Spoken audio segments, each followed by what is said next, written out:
order to preserve the circle, so right now, when I was watching your video, this is what it would look like on screen to you, but not the back view. You were kind of doing your overhand here, but then your underhand here like this. If you use this T stance, where if you imagine your foot that's facing the line of sight is the bottom of the T, and the other foot is the top of the T, right? So you're making a T like this with your feet. If you imagine yourself standing that way, you're gonna pivot 180 degrees. So just even doing that, ignoring any poi move, starting with that can help you understand the mechanics of the body motion.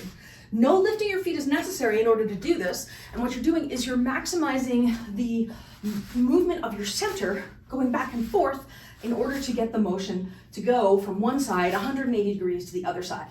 So to demonstrate with the poi, if I'm here, I can turn to here, and all you do is just pivot like that on your feet.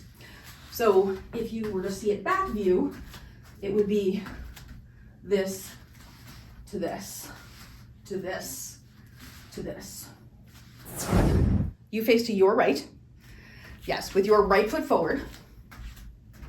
And then you go into your overhand weave on your right, or forward weave.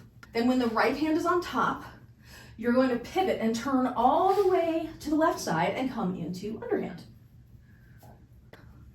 And then when your left hand is on bottom, crossing to the right side, you turn 180 degrees back.